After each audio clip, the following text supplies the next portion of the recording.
The hotel manager called my cell phone at 11 o'clock at night. "Mr. Thurman," he said, his voice tight, "there's been a mistake. Your wife checked in yesterday under your reservation, but she's with another man." I was on the couch, watching the news. The remote control slipped from my hand. "That's impossible," I replied. "She's at home with my grandkids. She's watching Simone's children. I called her 2 hours ago." The manager's voice faltered. "Sir, please, come down to the front desk. This is very sensitive. We have her ID registered. Naomi Vance Thurman," he read, giving my wife's full name. I hung up. My 68 years felt their full weight all at once. I called Naomi. It went straight to voicemail. I called Simone. No answer there either. I grabbed my car keys, left without turning off the house lights, and drove through the empty city. Every red light felt like an eternity. I thought about 43 years of marriage, the vows we'd made, the grandkids we used to take to the park, the dinners where she'd smile and pour me more coffee. I also thought about the signs I'd ignored, the calls she cut short when I walked in, the trips she canceled because of headaches, the nights she said she was tired. It all clicked into place. I pulled up to the Grand Citadel Hotel, a tall building with golden lights over the entrance. I parked badly. I didn't care. The manager was waiting for me, standing straight at the front desk. He was young, wearing a gray suit and an impeccable tie. His face showed pure discomfort. "Mr. Thurman, thank you for coming. I deeply regret this situation." I didn't answer. I just stared. He pointed to a side door. "Please follow me." We passed through a narrow hallway. White walls. The smell of floral air freshener. The sound of my shoes against the marble floor. Each step was heavier than the last. We reached a door with a sign. "Security." The manager knocked twice. A guard opened up. Inside, the monitors showed the hotel hallways, the reception, the parking lot. The manager pointed to a chair. "Please have a seat." I dropped into it. My hands were shaking. I hid them between my knees. The guard adjusted one of the monitors. "Sir, I'm going to show you yesterday's recordings. It's 4:30 in the afternoon." The image appeared in black and white. Main hotel entrance. I saw Naomi, my wife, her hair loose, a style she rarely wore, in a dress I didn't recognize. She was carrying a small suitcase. She was smiling. Walking beside her was a tall, well-dressed black man, dark jeans and a white shirt, hair slicked back. I moved closer to the screen, squinting. It can't be. The guard zoomed in on the image. My stomach twisted. It was Derek, my son-in-law, Simone's husband, the father of my grandkids, the man I helped land his first job, the one who sat at my dinner table every Sunday, the one who called me Pops Elijah with that smile that now made all the sense in the world. I watched them approach the front desk. Naomi handed over her ID. Derek placed his hand on the small of her back. An intimate, far too intimate gesture. The clerk gave them the keys. "Suite 312. I pointed at the screen. "Fast forward the recording." The guard obeyed. I saw them enter the elevator. Naomi was laughing. Derek was whispering something in her ear. She was touching his arm. The elevator went up, the 3rd floor. They got out. They walked down the hall, holding hands, entered the room. The door closed behind them. I felt something break inside me. It wasn't just infidelity. It was the betrayal of two people I loved. Two people I trusted blindly. I took a deep breath. "Manager," I said, my voice controlled. "I need to see more." He hesitated. "Sir, we don't have cameras inside the rooms, only in common areas." "I understand." Show me everything you have." For the next hour, I watched the recordings. I saw them leave the room at 7 o'clock at night. They went down to the hotel restaurant. They had dinner together. Red wine, laughter, toasts. They returned to the room at 9. They came out again at 11. They walked through the lobby, sat on the reception couches. Derek was carrying a folder, a thick brown folder. He opened it, showed papers to Naomi. She looked them over, nodded, pointed things out with her finger. He took out a pen, passed her a document. Naomi signed. Once, twice, 3 times. Derek put the papers away, closed the folder, kissed her on the cheek. She smiled. They got up, returned to the elevator. "Stop right there," I ordered. The guard froze the image. Derek and Naomi in the elevator. Her with that smile, him with that folder under his arm. "Can you enlarge that folder?"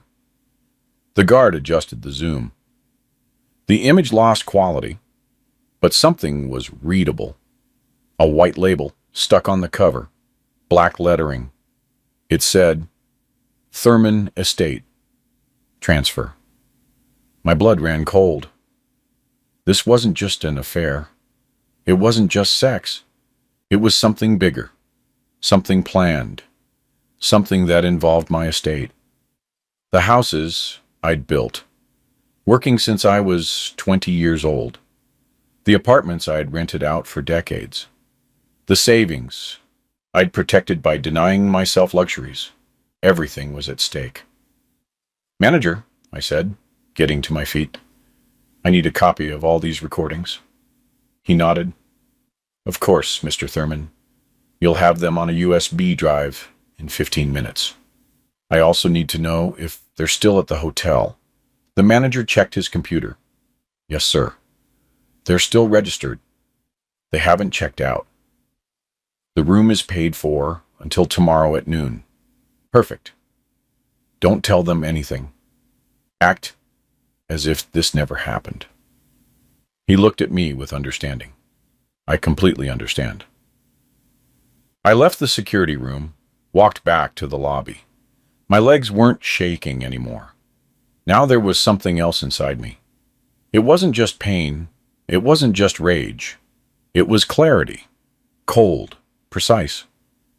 I sat on one of the lobby couches, the very same ones where they sat, where they signed those papers, where they planned to rob me. I pulled out my phone, searched my contacts, and found the name I needed.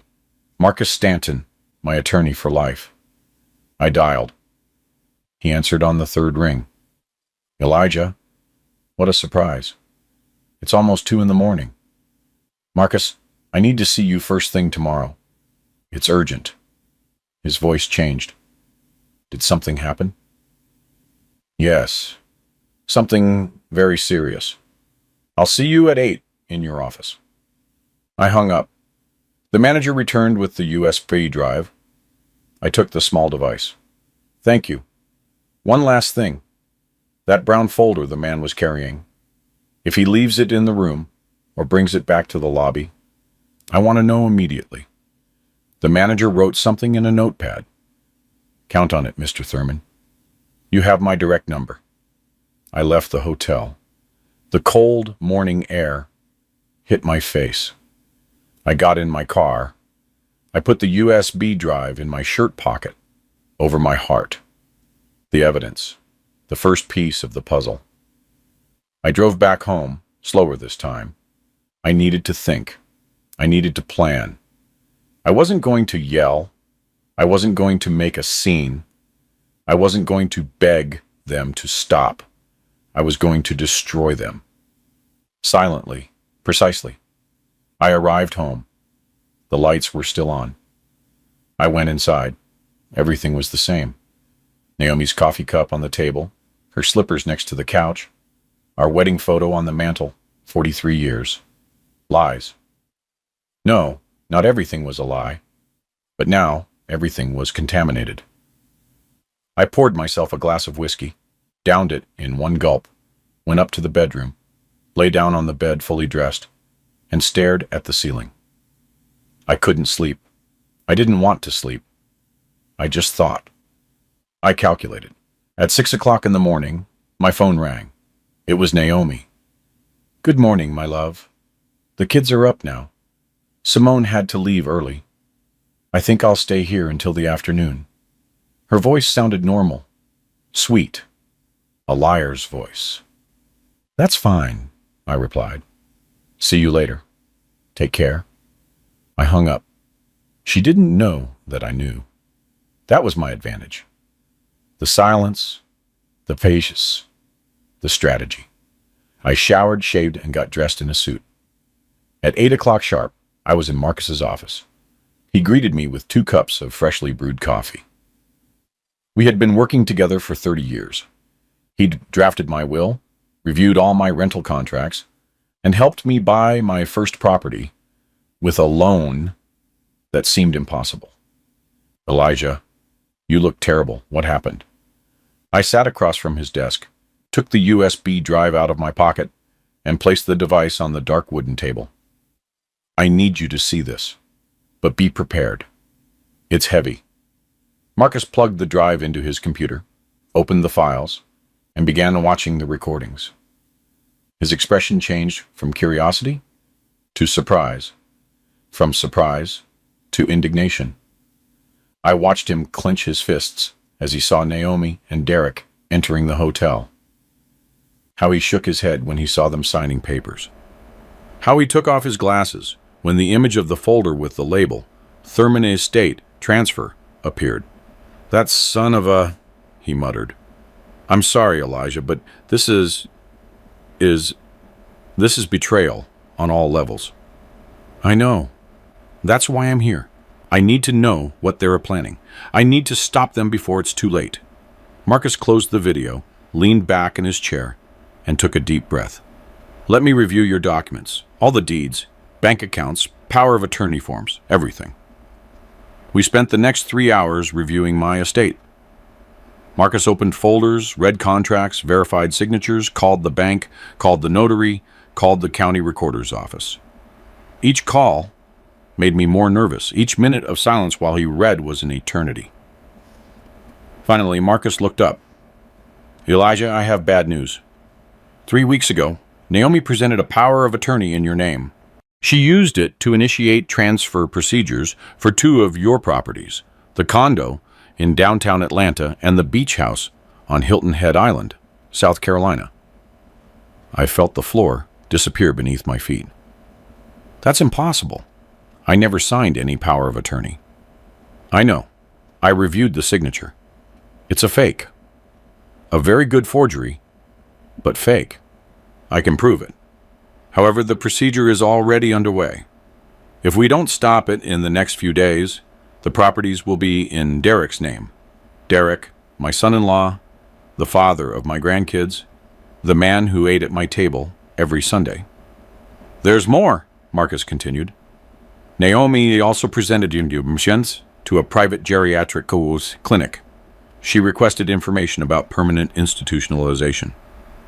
She claimed you're showing signs of senile dementia, that you forget things, get lost in the street, and need constant supervision." I stood up from the chair. "That's a lie. I'm perfectly fine. I work every day. I manage my company. My accounts are in order." "I know, Elijah, but she's building a narrative. She's laying the groundwork to have you declared incompetent.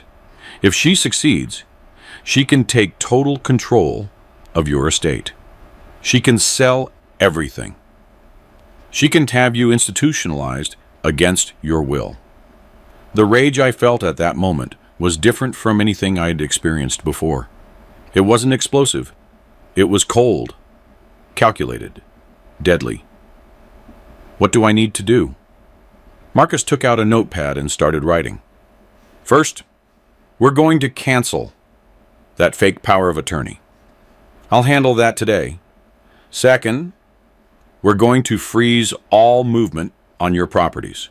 No transfer will be completed. Third, you need to go to a doctor, a certified geriatrician, to get a full evaluation and document that you are in full mental capacity. I nodded. Go on. Fourth, you need evidence of everything.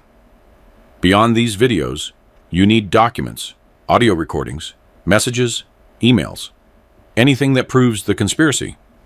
How do I get that? Marcus looked at me seriously. You have to act normal, as if you know nothing. You have to stick to your routine. Talk to Naomi, as always. But in the meantime, you observe, you listen, you document everything. It's like being a spy in my own house. Exactly. And I know it's hard, but it's the only way to protect yourself. If you confront Naomi now, she'll get alerted. She'll hide everything. She'll accelerate her plans. She might even institutionalize you immediately, claiming you had a violent episode. I swallowed. I never imagined my life would come to this. No one does, Elijah. But now, you have to be smarter than them, more patient, more strategic. I left Marcus's office with a to-do list. First, I went to Dr. Kenneth Powell, a renowned geriatrician who worked at Midtown Medical Center. I explained the situation. He understood immediately.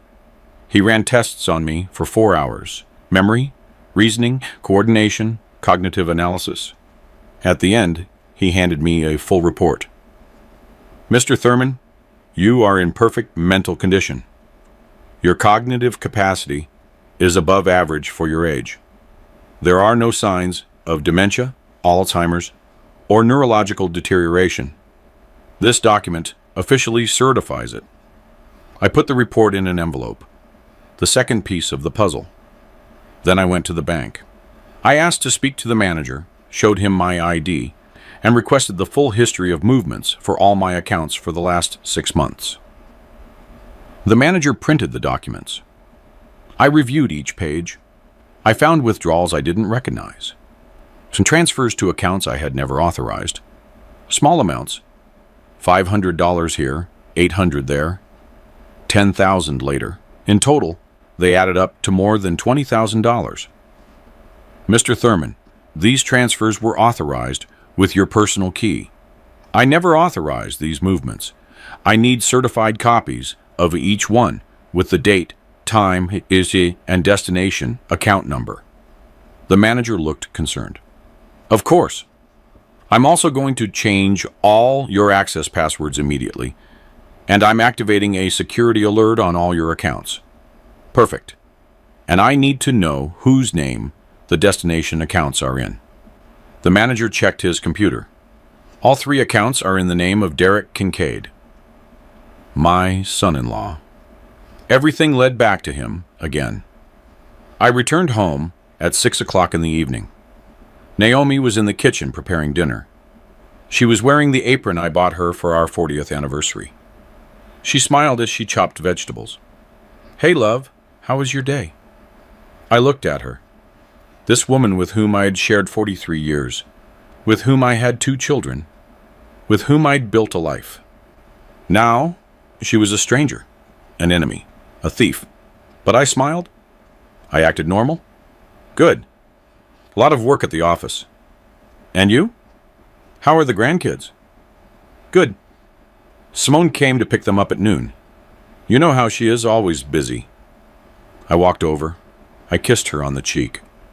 Her perfume was the same as always, but now it made me nauseous. I'm going to take a shower before dinner. I went up to the room, locked the door, took out my phone, and dialed Simone's number. My daughter. I needed to know if she was involved in this. She answered on the second ring. Pop, what a surprise. Everything okay? Daughter, I need to ask you something. Your mother was watching the kids yesterday and today. There was a silence. Pop, what are you talking about? Mom hasn't watched the kids in 2 weeks. They're at summer camp. They don't get back until next Monday. My heart pounded.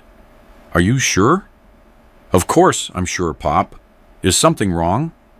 No, honey. I was just mixed up. Sorry to bother you.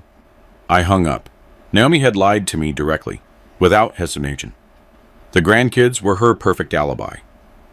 While I thought she was being the doting-on grandmother, she was at a hotel with Derek planning to rob me. I opened the Notes app on my phone.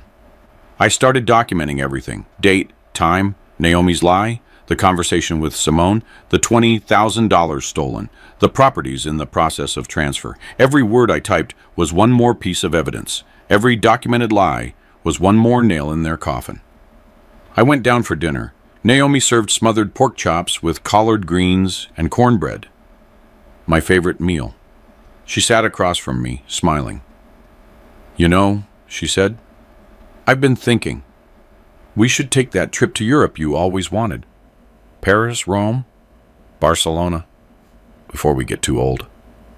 I looked at her. Her eyes were sparkling. She seemed sincere, but I already knew the truth. "That sounds like a great idea. When do you want to go?" "Maybe in a couple of months. Let me check the dates." A couple of months? By then, she expected to have my entire estate transferred.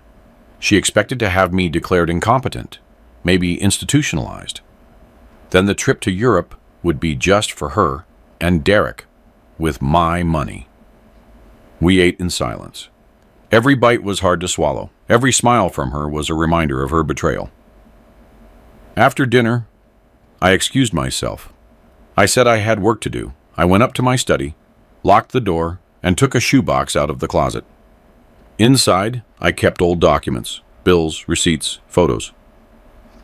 I searched until I found what I needed. An old notepad with Naomi's handwriting, notes she wrote years ago, shopping lists, reminders, her signature on birthdays cards. I compared the signature with the one on the fake power of attorney Marcus showed me. They were similar, very similar, but there were subtle differences. The slant of the N, the curve of the V. Someone had practiced. Someone had studied her signature for a long time. It had to be Derek. He had access to documents in the house. He had seen Naomi's signature thousands of times. He knew how to forge it. I took pictures of everything.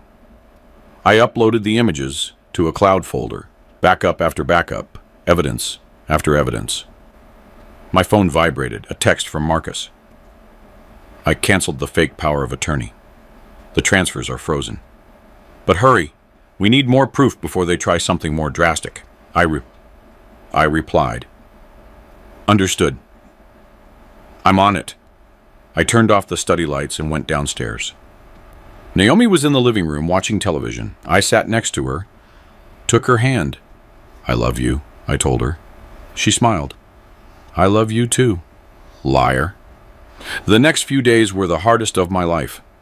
Waking up every morning next to a woman who planned to destroy me, eating breakfast with her, smiling, talking about the weather, acting as if nothing had happened. But each moment was an opportunity. Each conversation was a possible confession. Each of her movements was something I observed and documented. On Wednesday morning, Naomi went out early. She said she was going to the supermarket. I stayed home, working from my study. But as soon as I heard her car drive away, I went down to our room. I needed proof. I needed to find something concrete that connected everything. I opened her closet, checked her drawers, searched through her clothes. Nothing. Then I saw her purse, a brown leather bag she used every day. I grabbed it, opened it. Inside, I found her wallet, her keys, her cell phone. She'd forgotten it. My heart raced. I took the phone and tried to unlock it. I needed the password. I tried our anniversary date. Incorrect. I tried her birthday. Incorrect. I tried Simone's birthday. The screen unlocked. I went into her messages, looking for conversations with Derek. There were dozens, hundreds of messages going back months. I started reading. Each message was worse than the last. "Derek, everything's ready. The notary is a friend of Trevor's. He won't ask any questions." "Naomi, are you sure the signature will pass?" Derek, "Trevor checked it 3 times. It's perfect. Elijah will never know. Naomi. What if he finds out? Derek. By then we'll have everything transferred. The properties will be in my name. He won't be able to do anything. I kept reading. My hands were shaking. Naomi. Simone suspects something. Yesterday she asked me why I'm so distracted. Derek. Don't tell her anything yet. Once we have everything secured, we'll explain. She'll understand. It's for the good of the family. Naomi. What if she doesn't understand? Derek. She'll understand. We're her parents. She always supports us. Her parents. Derek was referring to them as Simone's parents, as if he were replacing me, as if I were already dead. I looked for older messages. I found one from 2 months ago. Derek. I spoke to the director of the Serenity Pines retirement community. They have space available. $45,000 a year. Once Elijah is institutionalized, we'll have full access to his accounts. Naomi. I don't know if I can do that. Institutionalizing him is too cruel. Derek. Naomi, think about us. Think about our future. Elijah is old. He's lived his life. Now it's our turn to live ours. Naomi. You're right. I'm sorry. Sometimes I get sentimental. Derek. I know, my love, but you have to be strong. This is for our own good. My love. He called her my love. I felt like I was going to throw up. I took screenshots of every message, one by one. Dozens of conversations. Irrefutable evidence of the conspiracy. Then I checked her emails. I found messages from Trevor, the attorney Derek mentioned, attached with legal documents, contracts, power of attorney forms, transfer requests. Everything was there. The whole plan, every step that they had taken, every lie they had constructed. I downloaded everything. I sent it to my personal email, uploaded it to the cloud. I made copies of the copies. I heard a car pull into the driveway. Naomi was back. I quickly put her phone back in her purse. I ran upstairs to my study. I sat down at the computer. I took a deep breath. Elijah, I'm home, she yelled from downstairs. Coming, I replied, my voice controlled. I went downstairs. Naomi was putting the groceries away in the kitchen. Bags from the supermarket on the table. Vegetables, fruit, bread. I'll help you. Thanks, love. I bought that imported cheese you like. That's thoughtful. We put the groceries away together. She talked about prices, about the people at the supermarket, about the traffic. Normal, mundane conversation. As if she wasn't planning to steal everything from me. In the afternoon, I received a call from Marcus. Elijah, I need you to come to the office. I found something important. I arrived an hour later. Marcus was waiting for me with a thick folder on his desk. I hired a private investigator. I asked him to follow Derek for the last 3 days. He opened the folder. Inside were photographs. Derek entering a bank. Derek meeting with a man in a coffee shop. Derek entering a real estate office. This man, Marcus said, pointing to a photo, is Trevor Hayes, an attorney. He has a history of document forgery. He was suspended from the State Bar Association for 2 years. He's the brains behind all this. I felt the rage growing inside me. Derek wasn't smart enough to plan this. He just needed someone like Trevor, someone unscrupulous, someone who knew how to manipulate the system. There's more, Marcus continued. The investigator checked Derek's finances. He's bankrupt. He owes more than $200,000. Credit cards, personal loans, failed investments. He's desperate. That's why he needs my properties. He needs my money. Exactly. And Naomi is his access. She has your trust. She can sign documents. She can make moves without you suspecting. Until now. I showed him the screenshots I had taken from Naomi's phone. Marcus read them one by one. His expression grew more serious with each message. This is pure gold, Elijah. With this, we can prove conspiracy to commit fraud, forgery of documents, attempted misappropriation. Derek can go to prison, and Naomi too. I don't want Naomi to go to prison. I just want this to end. I want to get my life back, my dignity. I understand, but she committed serious felonies. A judge will have to decide the consequences. I returned home that night with a clearer plan. Marcus was preparing everything to file a formal complaint, but we needed more. We needed physical evidence, the original documents that Derek and Trevor had forged. On Friday night, Naomi told me she was going out with friends. Dinner, maybe a movie afterward. She'd be home late. Have fun, I told her. I'm going to stay in and work in the study. She got ready, put on a black dress, did her makeup, put on perfume. She left at 7 o'clock. I waited 30 minutes. Then I left too. I followed her car from a distance. She wasn't heading toward the restaurant she mentioned. She was driving in the opposite direction, toward the center of the city. She parked in front of an office building. She got out of the car and went inside. I waited. 5 minutes later, Derek arrived, then another older man with a beard and a gray suit. It had to be Trevor. The three of them went up together. I stayed in my car, observing, documenting. I took pictures of the building, the license plates of the cars, and the entrance. An hour later, they came out. Derek was carrying a folder, the same brown folder I saw in the hotel recordings. Naomi was smiling. Trevor was patting Derek on the shoulder. They said goodbye. Each one got into his car. Naomi drove back home. I got there before her. I parked, went inside, went up to the study, and turned on the computer. When she arrived 30 minutes later, I was working as if I'd never left. Hello, love. How was your dinner? Very good. The girls send their regards. Liar. There were no friends. There was no dinner. Only conspiracy. Only betrayal. On Saturday morning, my phone rang. It was the manager of the Grand Citadel Hotel. Mr. Thurman, the folder. The man left it in the lobby this morning. He forgot it on a coffee table. I'm on my way. I got to the hotel in 20 minutes.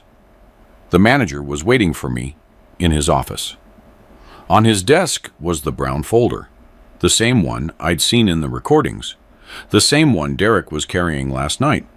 I opened it with trembling hands. Inside were documents, lots of documents, contracts of sale, power of attorney forms, deeds, all with my forged signature. There was also a document that chilled me to the bone, an involuntary institutionalization request for me at the Serenity Pines retirement community, signed by Naomi as my wife. Justification: advanced senile dementia, erratic behavior, danger to self and others. I took photos of every page, then called Marcus. You need to see this. Now. Marcus arrived at the hotel 30 minutes later. He reviewed each document. His face showed pure indignation. Elijah, this is enough. We have everything we need. We can go to the district attorney today. How long will the process take? If we file all this on Monday, we can have an arrest warrant for Derek and Trevor in 48 hours. For Naomi, maybe a little longer. It depends on how you want to proceed. I want to proceed with everything. No mercy, no compassion. They showed no mercy to me. Understood. We're going to need to testify before the district attorney, present out all the evidence. The hotel recordings and the messages, the forged documents, everything. I'm ready. I left the hotel with the folder under my arm. Marcus went to his office to prepare the formal complaint. I returned home. Naomi was in the garden, watering the plants. She was wearing a straw hat. She smiled. "What a beautiful morning," she said when she saw me. "Beautiful," I replied. I went into the house, up to the study, locked the door, and put the folder on the desk. Everything was ready, all the pieces in place. Monday would begin the end of their world. Sunday was the strangest day of my life. I knew that in 24 hours, everything would explode. That on Monday morning, Marcus would file the complaint, that the police would knock on the door, that the whole castle of lies would crumble. But this Sunday, I had to act as if nothing was wrong, as if it were a normal day, as if my wife hadn't betrayed me, as if my son-in-law wasn't robbing me. Naomi woke up early. She made breakfast, scrambled eggs, toast, fresh coffee. I sat across from her at the dining room table, the same table where we'd eaten breakfast together for 43 years. "We should go to service today," she said, spreading butter on her bread.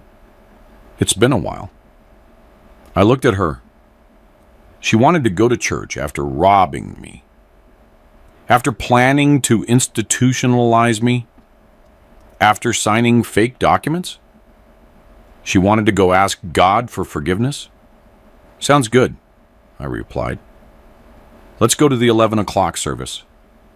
We went to church together. We walked down the center aisle. We sat in our usual pew, the third row on the right side, the same spot where we sat when the children were small. Pastor gave his sermon. He talked about forgiveness, redemption, about how we all make mistakes, but God always gives us another chance. I looked at Naomi. She listened attentively, nodding, her hands folded in her lap. She looked so devout, so repentant. But she wasn't repentant about what she did to me. She was just afraid of being discovered. When it was time for communion, she got up, walked toward the altar, received the wafer, closed her eyes, and prayed. I stayed seated. I couldn't take communion, not with the hatred I felt in my heart, not with the plans for revenge occupying my mind. After service, Naomi suggested we go out to eat. "There's a new restaurant downtown. They say the food is really good." "Let's go," I said. The restaurant was elegant. White tablecloths, candles on each table, soft background music. We sat by the window and ordered. She ordered salmon. I ordered steak. While we waited, Naomi took my hand across the table. "You know, Elijah, I've been thinking a lot lately about us, about our life together." My heart raced. She was going to confess. She was finally going to tell me the truth. "We've been through a lot," she continued. "Good times, hard times, but we've always been together. We've always been a team." I nodded. "Yes, always. I want you to know that I love you, that I've always loved you, that everything I do for us, for our family." Her eyes were sparkling. She seemed sincere, but I knew the truth. Everything she said was a lie. Every word was manipulation. Every gesture was theater. "I love you too." I lied. The food arrived. We ate in silence. She smiled now and then. I smiled too. Two actors in a play that no one else was watching. After eating, we returned home. Naomi lay down for a nap. I went up to the study. I reviewed all the evidence one more time. The hotel recordings, the phone messages, the forged documents, the brown folder. Everything was in order. Everything was backed up. Copies in the cloud, copies on the computer, copies on the USB drive I kept in my pocket. My phone vibrated. A text from Marcus. "All set for tomorrow. We file the complaint at 9 o'clock in the morning. The DA issues the arrest warrants at 10. Get ready," I replied. "I'm ready." That night, we had dinner together. Naomi made my favorite meal, smothered pork chops with collard greens and cornbread. She sat across from me, served me, and smiled. Thank you for today, she said. I needed this, to spend time with you without distractions, without worries. It was a beautiful day, I replied. After dinner, we sat in the living room. She put on a movie, a romantic comedy we'd seen 1,000 times. She leaned on my shoulder. She took my hand. I love you, Elijah. I love you too, Naomi. Lies. Everything was a lie. At 11 o'clock at night, we went up to sleep. Naomi changed, put on her pajamas, and got into bed. I stood by the window, looking at the empty street, the light from the street lamps, the trees, moving in the wind. Aren't you coming to sleep? She asked. In a moment. Just thinking. What are you thinking about? The future. What's coming? She laughed, always so philosophical. Come on, lie down. Tomorrow's another day. I lay down next to her, turned off the light, and closed my eyes. But I didn't sleep. I couldn't sleep. I just thought about the next day, about the moment everything would change. I heard Naomi's breathing grow slow, deep. She had fallen asleep. She slept peacefully, without guilt, without remorse. I stayed awake, counting the minutes, waiting for the sunrise. At 5 o'clock in the morning, I got up, showered, shaved, and put on my best suit. Dark gray, white shirt, black tie, freshly polished shoes. I went down to the kitchen, made coffee, and sat down to wait. At 6:30, Naomi came downstairs. Good morning, love. Why are you up so early? I have an important meeting at Marcus's office at 9. Oh, something serious? Very serious. She made breakfast. We ate together. The last time when we would eat together, as husband and wife. The last time we would share a table, without her knowing the truth. At 8:30, I grabbed my keys. I'm leaving, I told her. I don't know when I'll be back. Okay, I'll see you this afternoon. I walked over. I kissed her on the cheek. Goodbye, Naomi. Goodbye, love. I left the house, got in my car, and drove toward Marcus's office. Traffic was heavy, but I didn't care. I had time.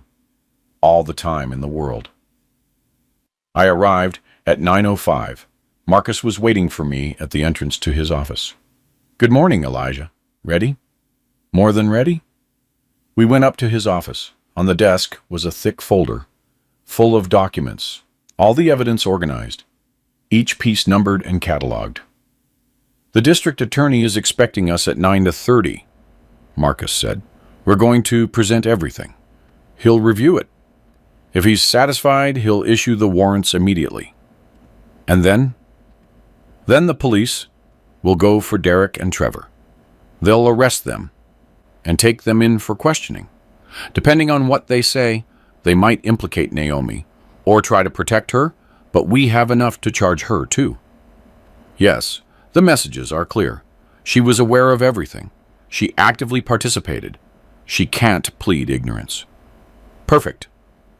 At 9:20, we left the office and drove to the district attorney's office building. We parked and went up to the 3rd floor. The DA received us in his office. He was a man in his 50s, gray hair, thick glasses, a serious expression. Mr. Thurman, I've reviewed the preliminary information Mr. Stanton sent me. It's a very serious, very complex case. I know, I replied. That's why I'm here. Show me everything. Marcus opened the folder and began presenting the evidence one by one. The hotel recordings, the phone messages, the forged documents, the unauthorized bank movements, the institutionalization request. The DA took notes, asked questions, and reviewed every detail. 2 hours passed. Finally, he closed his notepad. Mr. Thurman, you have a solid case, very solid. I'm going to issue arrest warrants for Derek Kincaid and Trevor Hayes for fraud, forgery of documents, conspiracy, and misappropriation. And my wife? The DA looked at me seriously. Your wife will also be summoned, but given her age and the circumstances, she probably won't be arrested immediately.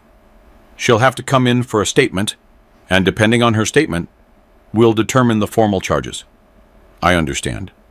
The warrants will be ready in an hour. The police will proceed immediately. Thank you.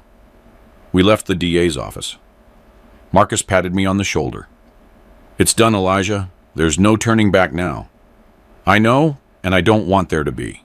Marcus and I returned to his office to wait. He made more coffee. I sat by the window watching the street, the cars passing by, people walking. The world kept spinning normally, but my world was about to change forever. At 12:30, Marcus's phone rang. He answered, listened, nodded, and hung up. They arrested Derek. They found him in his office. He didn't resist. Trevor is also detained. They arrested him at his house. I felt something strange in my chest. It wasn't joy. It wasn't satisfaction. It was relief. It was finally happening. Justice was finally taking action. And Naomi, I asked. 2 officers are on their way to your house. They're going to notify her that she must appear for a statement tomorrow at 9 o'clock in the morning. They won't arrest her yet, but they will explain the charges. I want to be there when they notify her. Marcus looked at me, surprised. Are you sure? It's going to be very difficult. I need to see it. I need to see her face when she realizes it's all over. Okay, let's go.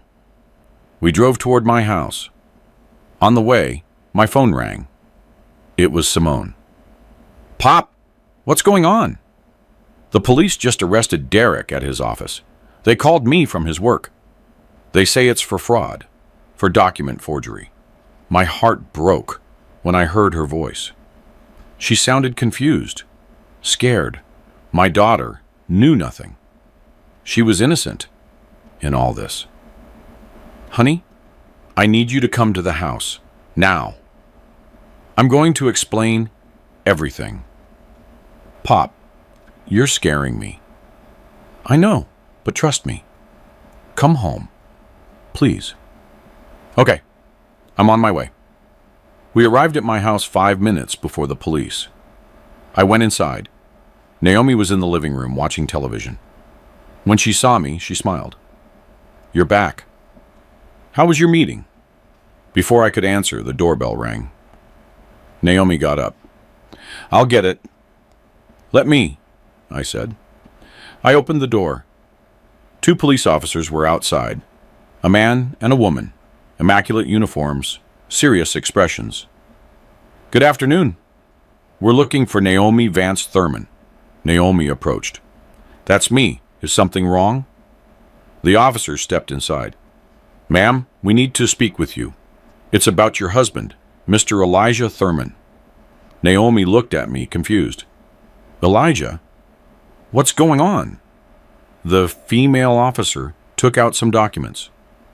Ma'am, your husband has filed a formal complaint against you for conspiracy to commit fraud, document forgery, attempted misappropriation, and attempted involuntary institutionalization. The color drained from Naomi's face. What? What are you talking about? Elijah, this is a joke. It's not a joke, Naomi. I know everything. The hotel, Derek, Trevor, the fake documents, the bank transfers, the plan to institutionalize me, everything. She backed away, shaking her head. No, you don't understand. I can explain. There's nothing left to explain. I have proof of everything. Recordings, messages, documents, everything. Naomi collapsed onto the couch. Her hands were shaking. She started to cry. Elijah, please, it was a mistake. I didn't want to hurt you. Derek convinced me. He said it was for our own good. Our good? Stealing my estate was for our own good. Institutionalizing me was for our own good. Forging my signature was for our own good. I love you. I've always loved you. If you loved me, you wouldn't have done this. If you loved me, you wouldn't have slept with my son-in-law. If you loved me, you wouldn't have signed documents to rob me. The officers watched the scene in silence. The female officer cleared her throat. Ma'am, you need to appear tomorrow at 9 o'clock in the morning at the district attorney's office to give a statement. If you don't appear, we will issue an arrest warrant for you. Naomi just cried, nodding without a word. At that moment, Simone burst through the door. She had used her key. Mom, Pop, what's going on? Why are there police here? Simone ran closer. She saw her mother crying. She saw me standing with a serious expression. She saw Marcus by the door. She saw the officers with their documents. Somebody explain to me what the hell is happening, she shouted. I walked over to my daughter. I took her hands. Honey, sit down. I need to tell you something very difficult. For the next hour, I explained everything to Simone. I showed her the hotel recordings. I showed her the messages between Naomi and Derek. I showed her the forged documents. I showed her the institutionalization request. Simone listened in silence. Tears streamed down her cheeks. She looked at her mother with disbelief, with pain, with betrayal. Mom, how could you? How could you do this to Pop? And with Derek, with my husband. Naomi tried to get closer. Honey, I'm so sorry. I didn't want you to find out this way. Simone moved away. Don't touch me. Don't ever touch me again. You disgust me. Both of you disgust me. She turned to me. Pop, I didn't know anything. You have to believe me. I would never have allowed this. I know, honey. I know. That's why I didn't tell you sooner. Because I knew you were innocent. That you had nothing to do with this. Simone fell into a chair. She covered her face with her hands. She sobbed. My life just got destroyed. My husband betrayed me. My mother betrayed me. I don't know who to trust anymore. I knelt in front of her. You can trust me. You can always trust me. I would never hurt you. I will always protect you. The officers prepared to leave. Mr. Thurman, remember, tomorrow at 9 o'clock. Don't miss it. They left. Marcus approached. Elijah, if you need anything, call me. I'll be available all night. Thank you, Marcus, for everything. He left too. I was left alone with Simone and Naomi. The silence was heavy, awkward, painful. Simone stood up. I'm leaving. I can't stay here. I can't look at you, Mom. No, honey. Please, Naomi begged. No, don't talk to me. Don't call me. I don't want to know anything about you. Simone left the house. I heard her car start, drive away, and disappear into the distance. I was left alone with Naomi. She was still on the couch, crying, shutting in. You have to leave, I told her. You can't stay here. This isn't your house anymore. Elijah, please, give me another chance. We can fix this. There's nothing left to fix. You destroyed everything. You destroyed 43 years of marriage. You destroyed trust. You destroyed our family. It was a mistake, a terrible mistake. It wasn't a mistake. It was a choice. A series of choices made over months. Every day you lied. Every document you signed. Every message you sent to Derek. Every night you spent in that hotel. They were all choices. I walked closer to her, looking her directly in the eye. I want you to leave now. Pack what you need and go. Where will I go? I don't care. Go be with Derek. Oh, wait, Derek is arrested. He's in a cell right now, paying for what you two did. Naomi stood up and went upstairs. I heard her in the bedroom, opening drawers, taking out clothes, crying. 30 minutes later, she came down with a suitcase. She looked at me one last time. "I'm sorry, Elijah. I truly am sorry. I'm sorry too. I'm sorry I loved you. I'm sorry I trusted you. I'm sorry I wasted 43 years of my life with you." She left the house, got into her car, and drove away. I was left alone. In my house. In the silence. I walked through the rooms. The living room where we watched television together. The dining room where we had dinner. The kitchen where she made coffee every morning. Everything felt different now. Everything was contaminated by betrayal. I poured myself a glass of whiskey, sat in the living room, and looked at the photos on the mantel. Our wedding, Simone's birth, family vacations, birthdays, anniversaries. All those memories were now stained. All those smiles now seemed fake. My phone rang. It was Simone. "Pop, are you okay?" "Yes, honey. I'm okay. Do you want me to come keep you company?" "No. I need tonight alone. I need to process all this." "Okay, but if you need me, call me anytime." "I will. I love you, honey. I love you too, Pop." I hung up. I finished my whiskey, went up to the bedroom, and lay down on the side of the bed where I slept. The other side was empty, cold. I closed my eyes. Tomorrow would be another day. Tomorrow the battle would continue. But tonight, I just wanted to rest. I woke up at 6 o'clock in the morning. I hadn't slept well. Nightmares, memories. The image of Naomi crying, Simone's broken face. It all replayed in my mind like an endless movie. I got up and took a shower. The hot water didn't help me relax. I put on comfortable clothes, jeans, a white shirt. I didn't need a suit anymore. I didn't have to impress anyone. I went down to the kitchen, made coffee, and sat alone at the dining room table. The house felt bigger, emptier, quieter. At 8, Marcus called. "Good morning, Elijah. How was your night?" "I survived. Naomi has to be at the DA's office in an hour. You don't have to go, but if you want to witness her statement, you can." "I'm going. I need to hear what she has to say." "I'll see you there then." I arrived at the DA's office at 9:10. Marcus was waiting for me at the entrance. We went up to the 3rd floor. In the waiting room, there were several people. Lawyers, witnesses, family from other cases. Naomi arrived at 9 o'clock sharp.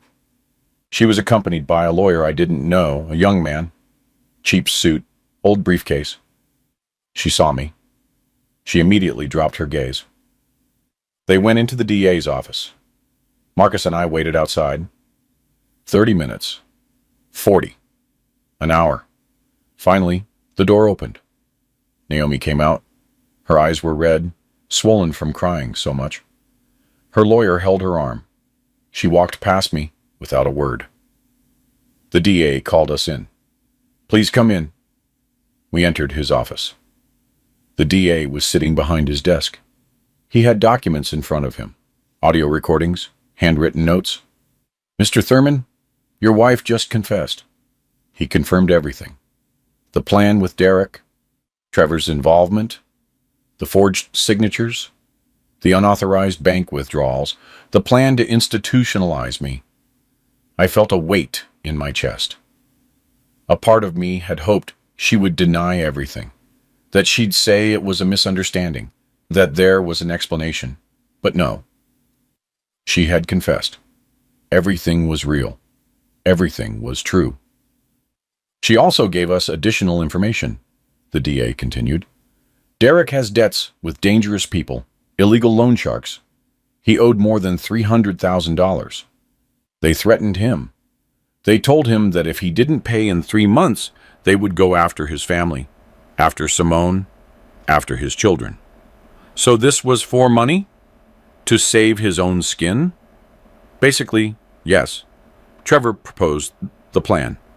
He told Derek that you were an older man with valuable properties, no direct male heirs, and that it would be easy to manipulate the documents, transfer everything, sell quickly, and pay off the debts. And Naomi agreed to participate because the DA looked at me uncomfortably. Mr. Thurman, this is delicate. But your wife confessed that she has been in a relationship with Derek for 2 years. It began when you had that heart operation, when you were hospitalized for 3 weeks. 2 years. 2 years of lies. 2 years of betrayal. And I didn't know anything. I'm very sorry, the DA said. I know this is very painful. What are the formal charges against them? Derek faces charges for aggravated fraud, forgery of official documents, conspiracy, and misappropriation. We're talking about 10 to 15 years in prison, if he's convicted. And Trevor? Trevor has a history. This is recidivism. He faces between 15 and 20 years. Plus, he'll be permanently suspended from the State Bar Association. And my wife? The DA took a deep breath. Naomi faces charges for complicity and fraud, document forgery, and conspiracy. However, her lawyer is negotiating. She is fully cooperating, giving names, details, a complete chronology of the facts. She wants a deal. What kind of deal? Her lawyer is requesting probation in exchange for her testimony against Derek and Trevor. She probably wouldn't see prison, but she would have a criminal record. She would lose certain rights, and obviously, the civil consequences of the divorce. Divorce. The word sounded strange in my head. 43 years of marriage, ending in a government office with official papers, seals, and signatures. What do you recommend? I asked Marcus. Marcus adjusted his glasses. Elijah, legally speaking, Naomi's testimony is very valuable. It can guarantee that Derek and Trevor are convicted. Without her testimony, they could find loopholes and could reduce their sentences. So you're telling me to let Naomi go free? Not free. With a record, with probation, with restrictions, and obviously losing everything in the divorce, the house, the shared savings, the joint assets, everything. The DA nodded. Furthermore, Mr. Thurman, we can include a permanent restraining order in the agreement. Naomi will not be able to approach you. She won't be able to contact you. She won't be able to be within 500 feet of your home or workplace. I paused, thinking. A part of me wanted to see her in prison. I wanted her to pay for every lie, every betrayal, every night she spent with Derek while I slept, trusting her. But another part of me just wanted to be done with this. I wanted to close this chapter. I wanted to get my life back, my peace, my dignity. I accept the deal, I finally said. Let her testify against them. Let them be convicted. But I want an immediate divorce. I want the restraining order, and I want her to sign away any right to my estate. All of that can be arranged, the DA said. I'm going to draft the agreement. You'll have it ready tomorrow. One more thing, I added. Simone, my daughter. I want it made clear, in all documents, that she had nothing to do with this. That she is innocent. That she is a victim too. That's already documented, Mr. Thurman. Your daughter faces no charges, no investigation. She is completely clean. We left the DA's office. Marcus patted me on the shoulder. Elijah, you did the right thing. You made the right decision. It doesn't feel like the right decision. It feels like letting her escape. She's not escaping. She's going to carry this for the rest of her life. The criminal record, the shame, the family's rejection, the loss of everything you built together. Trust me. She's paying. We drove in silence. Marcus dropped me off at my house. I went inside. The house was still empty, still silent. I sat in the living room, took out my phone, and dialed Simone's number. I needed to talk to her. I needed her to know what was happening. "Pop," she answered. "How are you?" "Honey, I need to see you. Can you come over?" "I'm on my way." Simone arrived 30 minutes later. Her eyes were swollen. She looked tired, shattered. I opened the door. We hugged. She started to cry on my shoulder. "I can't take it anymore, Pop. It's too much. My husband, my mother, everything is falling apart." "I know, honey. I know. But you're going to get through this. You're going to be strong because you're my daughter, and Thurmans are strong." We sat in the living room. I told her everything that had happened at the DA's office. Naomi's confession, the deal I accepted, the divorce that was coming. Simone listened, sometimes nodding, sometimes crying. When I finished, she took my hand. "You did the right thing, Pop. I know it was hard, but it was the right thing. And you, honey? What are you going to do about Derek?" She wiped her tears. "I already spoke to a lawyer. I'm going to file for divorce. I'm also going to seek full custody of the children. I don't want him near them, not after what he did. I support you in whatever you need. Money for the lawyer, a place to stay, whatever. Thank you, Pop. I don't know what I would do without you.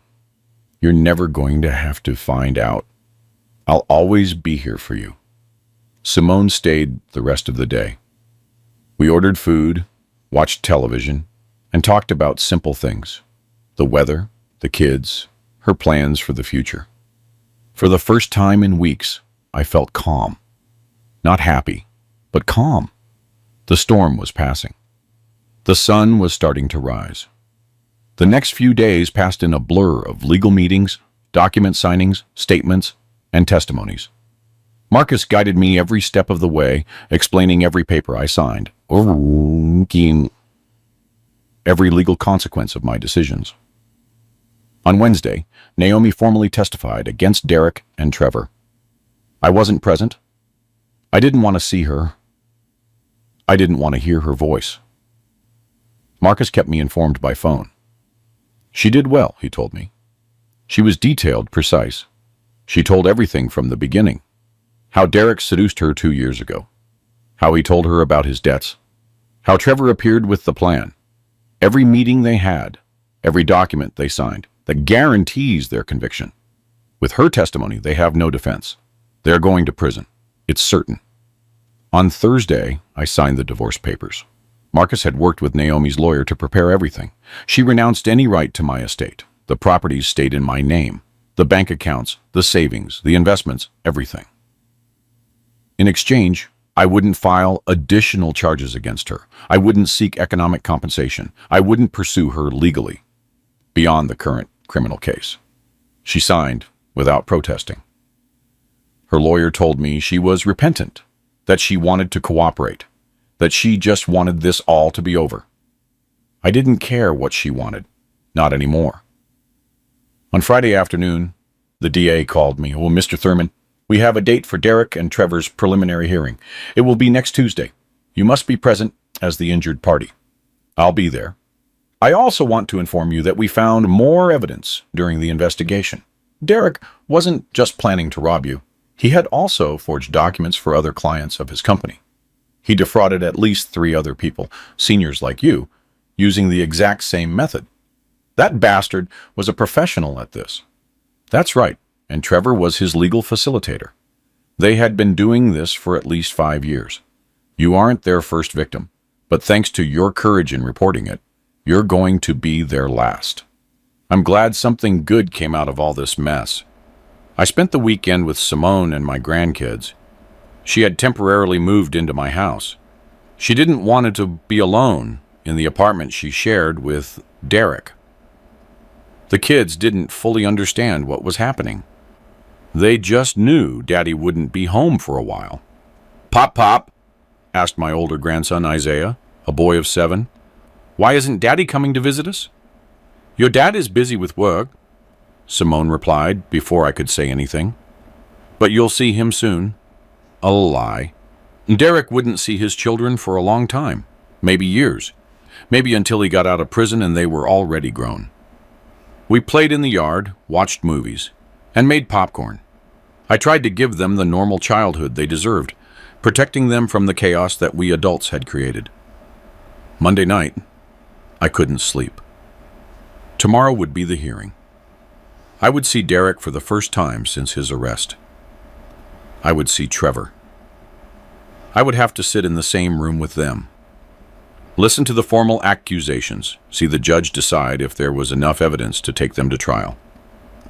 I got up at 5 in the morning. I prepared carefully. Gray suit, white shirt, tie. I wanted to look strong, dignified, not like a victim, but like a survivor. Marcus picked me up at 8. We drove in silence toward the courthouse. Traffic was heavy. We arrived 15 minutes early. The courtroom was large. Wooden benches, a high bench where the judge would sit. On one side, the prosecutor's table. On the other, the defense tables. We sat in the first row behind the prosecutor. Other people began to arrive. Journalists, onlookers, family members of other victims Derek had defrauded. At 9 they brought in Derek. He walked in handcuffs. He was wearing an orange prison uniform.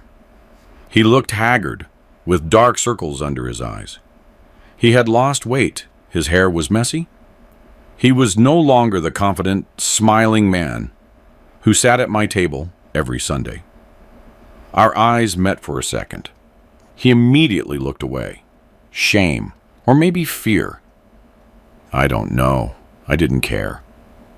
Minutes later, they brought in Trevor, also handcuffed, sitting in an orange uniform. He looked calmer, more calculated, as if he were planning his defense, looking for legal loopholes. The judge entered. We all stood up. She was a woman in her 60s. White hair pulled back in a bun, glasses, a serious but fair expression. "Good morning. You may be seated. We will proceed with the preliminary hearing in the case of the state versus Derek Kincaid and Trevor Hayes. Prosecutor, present your charges." The prosecutor stood up. "Your Honor, the state accuses Mr. Kincaid and Mr. Hayes of the following crimes: aggravated fraud, forgery of official documents, conspiracy to commit fraud, misappropriation, and attempted unlawful confinement." He continued for 10 minutes, explaining each charge, each crime, each victim, not just me, but 3 other seniors who had lost properties, money, and lifetime savings. "Defense attorney, do you have anything to say?" Derek's attorney stood up. He was an older man with experience. "Your Honor, my client pleads not guilty to all charges. We assert that he was manipulated by Mr. Hayes, who is the true mastermind behind these alleged crimes." Trevor's attorney also stood up, younger, more aggressive. "Your Honor, my client also pleads not guilty. We maintain that the evidence is circumstantial, that there is no direct proof of his participation in these acts." The judge looked at them with skepticism. "Prosecutor, present your evidence." Over the next 2 hours, the prosecutor presented everything. The hotel recordings, the messages between Naomi and Derek, the forged documents with analysis from a graphology expert, the bank statements showing the illegal transfers. He also presented Naomi's written testimony and evidence from the other victims: a 72-year-old man who lost his house, a 68-year-old woman who lost her grandkids' college savings, another elderly couple who almost ended up on the street. All followed the same pattern. Derek gained their trust. Trevor prepared the fake documents. They transferred properties,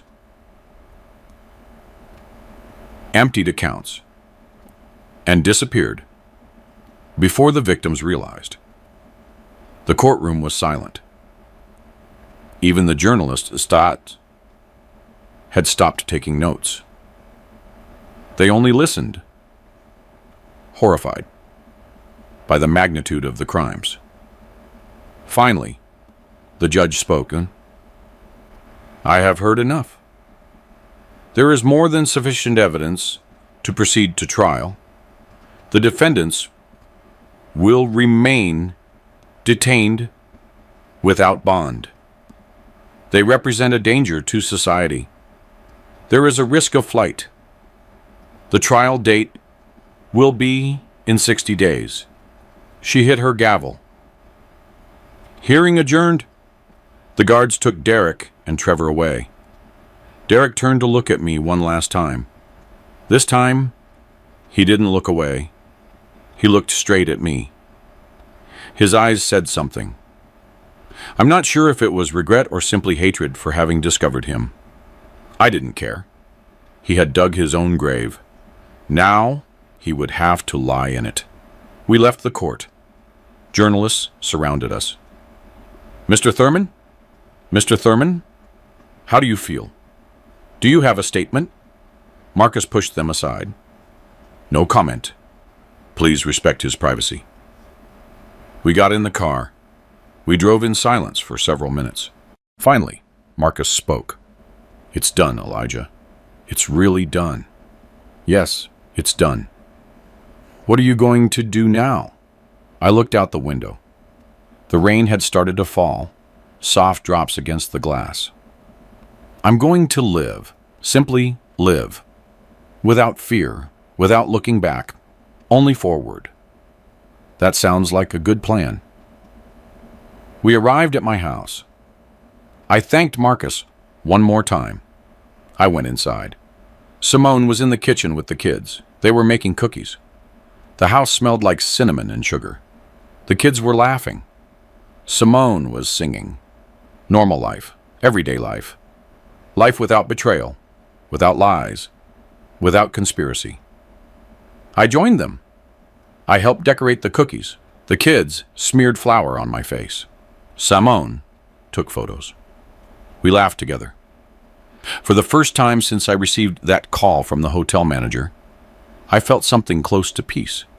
It wasn't complete happiness. There was still pain, still scars, but it was a beginning, a new beginning. The 60 days passed faster than I expected. I stayed busy. I worked at my company, spent time with Simone and the kids. I reorganized my life, my house, my future. Marcus kept me informed of every development in the case. Derek and Trevor's lawyers tried to negotiate. They asked for reduced charges, lesser sentences. The prosecutor rejected every offer. The evidence was too solid, the crimes too serious, the victims too many. A week before the trial, Simone finally signed her divorce papers. Derek didn't protest. From jail, he signed all of the papers. He gave up custody of the children. He accepted all the conditions. He had no choice. He knew he had lost everything. Mom called, Simone told me one night during dinner. She wants to talk to me. She wants to see me. And do you want to see her? Simone played with her food. I don't know, Pop. Part of me hates her for what she did. But the other part, she's my mother. The only one I have. I understand, honey. It's your decision. I'm not going to tell you what to do, but think it through carefully. Make sure you're ready, that she's not going to hurt on you anymore. She nodded. I'll think about it. 2 days later, Simone went to see Naomi. They met at a coffee shop. They talked for 2 hours. When Simone returned, she had been crying, but she also looked lighter, as if a weight had been lifted from her shoulders. How did it go? I asked. It was difficult. She apologized. She cried a lot. She explained that she felt lonely, that she felt her life had lost meaning, that Derek made her feel young again, special. Those are excuses, not justifications. I know, and I told her. I told her that what she did was unforgivable, that she destroyed our family, that she hurt you deeply, that she hurt me. What did she say? She said I'm right, that she doesn't expect forgiveness, that she just hopes that one day I can find peace, and that you can too. I sighed.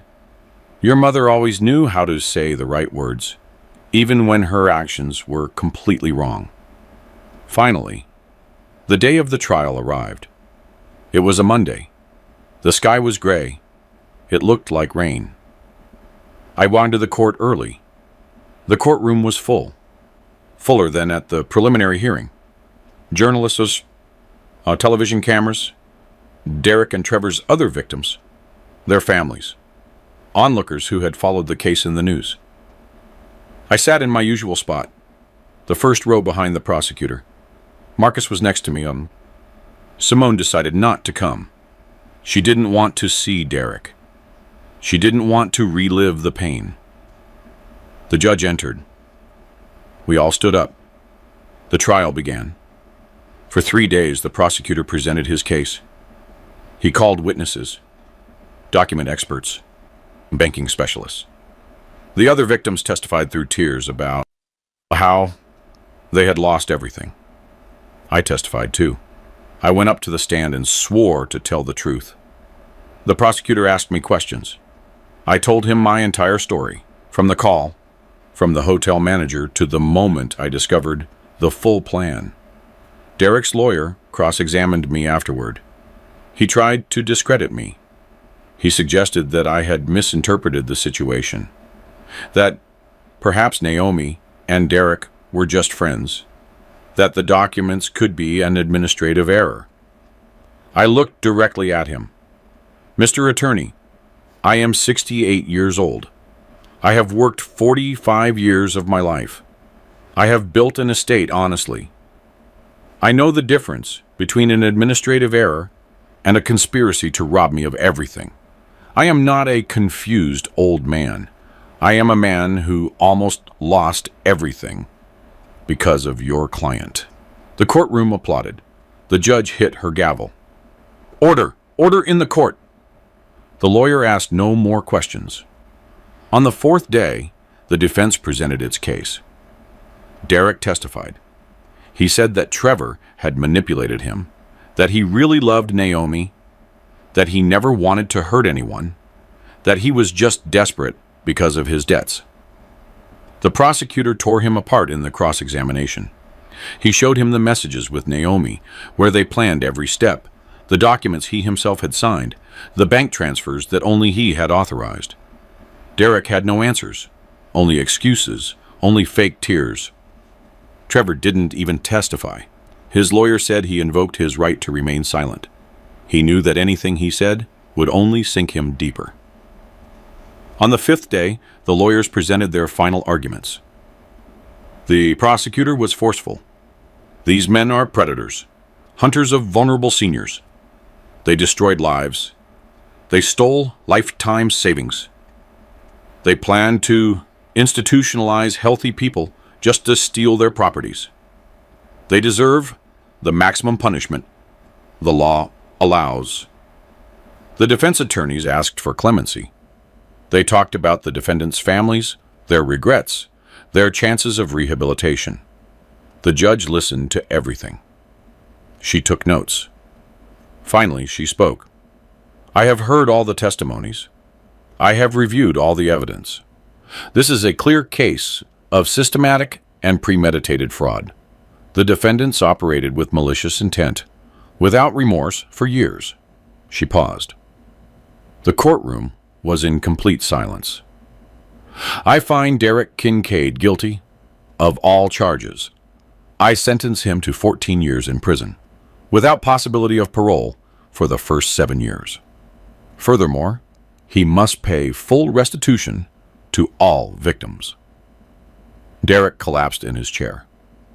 His lawyer supported him. Some journalists ran out to report the news.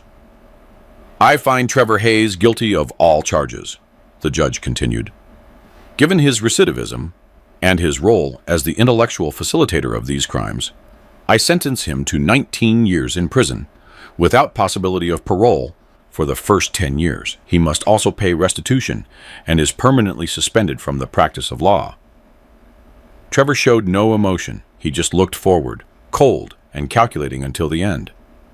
Furthermore, she ordered, both defendants are prohibited from contacting any of their victims or family members for life. Any violation of this order will result in additional charges. She hit her gavel. The session is adjourned. The guards took Derek and Trevor away. Derek was crying. Trevor walked upright as if he still had dignity. The other victims hugged one another. They cried with relief, with justice. Some sought me out and thanked me. Without your report, this never would have come to light. Thank you. Thank you so much. I left the court with Marcus. The journalist shouted questions. This time, I stopped. Marcus looked at me, surprised, but nodded. Mr. Thurman, how do you feel about the verdict? I took a deep breath. I feel relieved. Justice has been served. These men will no longer be able to hurt anyone else. But I also feel sad. Sad because all of this could have been avoided. If there had been trust, if there had been honesty, if there had been real love instead of greed. I paused. I want other seniors to know that they are not alone. That if they suspect someone is defrauding them, they must report it. They must seek help. They must not be ashamed.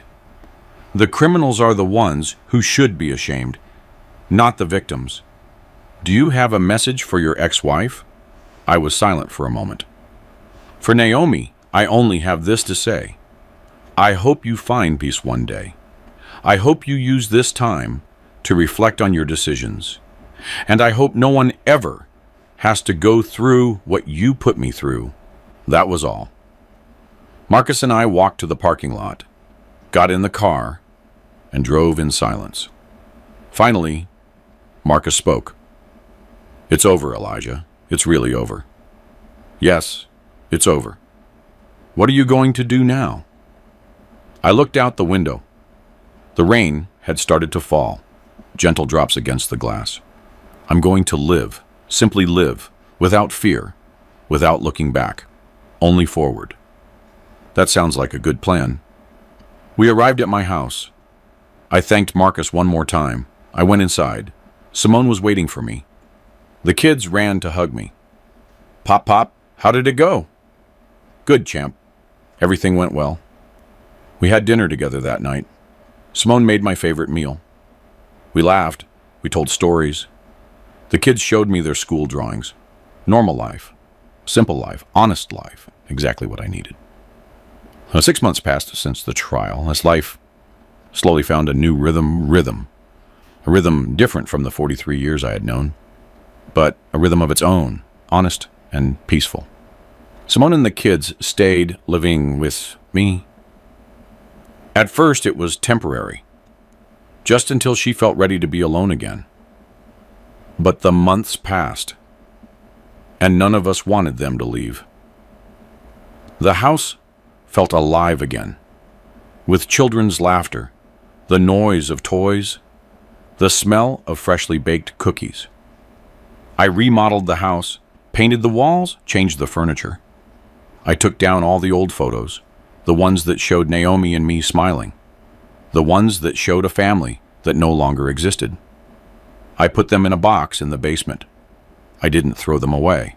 They were part of my history, but I didn't need to see them every day. I put up new photos of Simone and the kids, of my parents who are gone, of recent moments, birthdays, days at the park, movie nights in the living room. I went fully back to my work. My company kept moving forward. My employees welcomed me with applause the first day I returned. They had followed the case in the news. They knew what I had been through. They respected me more than ever. A client told me something I'll never forget. Mr. Thurman, you taught us that age is not weakness, that seniors can defend themselves. They can fight. they can win. Thank you for that example. I also started giving talks at community centers, to senior groups, on how to protect themselves from fraud, how to recognize signs of manipulation, how not to be afraid to report. Many people approached me afterward. They told me their own stories, children who stole from them, grandchildren who manipulated them, caregivers who abused their trust. I gave them the contacts for Marcus, for organizations that could help them, for authorities that would protect them. One afternoon, 3 months after the trial, I received a letter. The sender was the state prison. It was from Derek. I held it in my hands for several minutes. Part of me wanted to throw it away without opening it. Another part needed to know what he had to say. Finally, I opened it. Mr. Thurman, I don't expect you to read this letter. I don't expect you to forgive me. I just need you to know that I deeply regret what I did. Every day in this cell, I think about the lives I destroyed, the family I lost, the years my children will grow up without me, all because of greed, stupidity, and weakness. You were a good man to me. You gave me opportunities. You treated me like family, and I betrayed you in the worst way. There is no excuse, no justification. I just want you to know that I feel a regret that consumes me.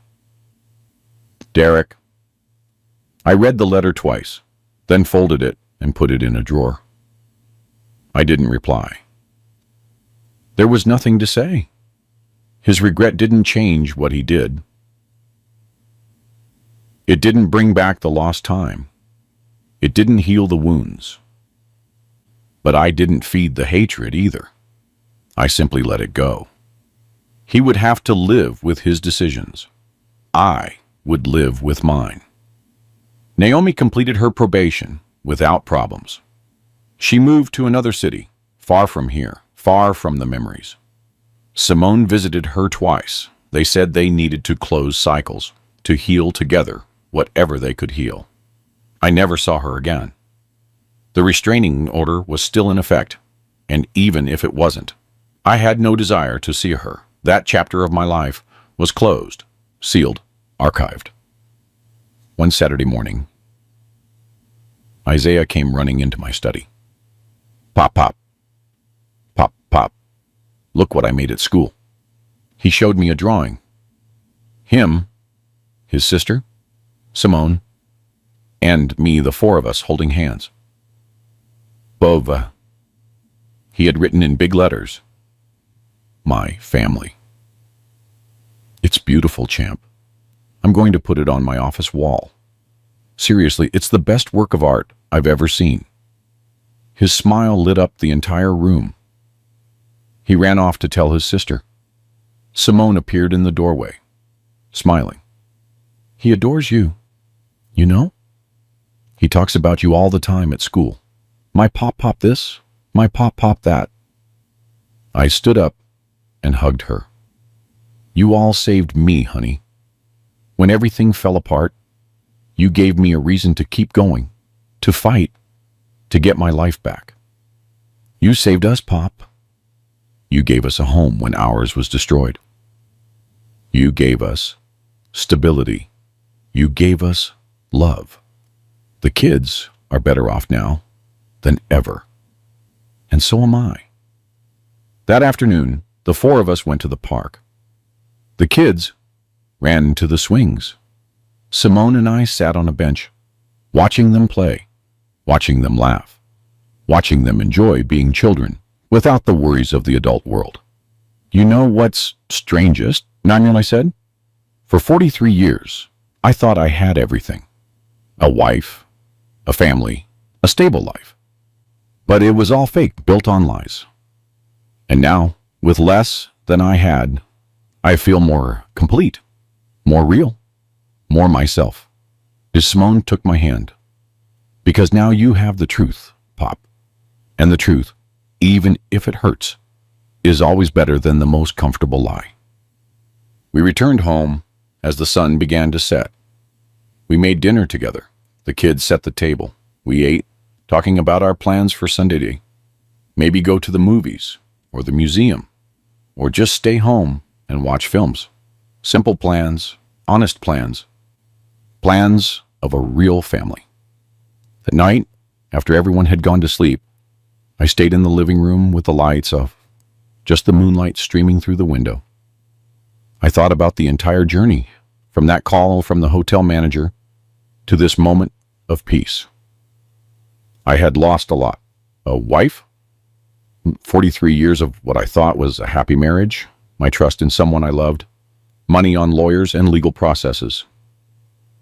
But I had also gained. I regained my dignity. I protected my estate. I saved other people from being victims of the same criminals. I strengthened my relationship with my daughter. I gained a second chance to be a present grandfather. And most importantly, I regained something I had lost without realizing it. I regained my voice, my ability to defend myself, my refusal to be a silent victim. I stood up, walked to my study, and opened the drawer where I kept all the case documents, the evidence, the sentences, the divorce agreements. Everything was there, organized, archived. I closed the drawer. I didn't need to review them anymore. I didn't need to relive the pain. I just needed to know they were there as a reminder, as evidence, as proof that I had survived. I looked out my study window. The street was empty, quiet. A few street lamps illuminated the pavement. A cat walked across slowly. The wind moved the tree branches. Everything was at peace. I was at peace. Naomi thought I suspected nothing. She thought I was a trusting old man, easy to manipulate, easy to deceive, easy to destroy. She was wrong because I didn't yell. I didn't make a scene. I didn't beg. I didn't plead. I simply acted in silence, with intelligence, with patience. I gathered the evidence. I built the case. I waited for the exact moment. And when that moment came, I ended everything, silently, definitively, without looking back. I turned off the lights in my study, went upstairs, and passed by Simone's room. The door was ajar. I saw her sleeping peacefully. I passed by the kids' room, the two of them hugging their stuffed animals, breathing softly. My family, my real family. I entered my room, lay down, and closed my eyes. For the first time in months, I slept all night, without nightmares, without startled awakenings, without anxiety, only peace. Because it was finally over, and I had won. Not with shouts, not with violence, not with uncontrolled revenge, but with something much more powerful. With dignity, with intelligence, with justice. And that, I discovered, is the sweetest victory of all. The silent victory. The only one that truly matters. The only one that lets you sleep in peace.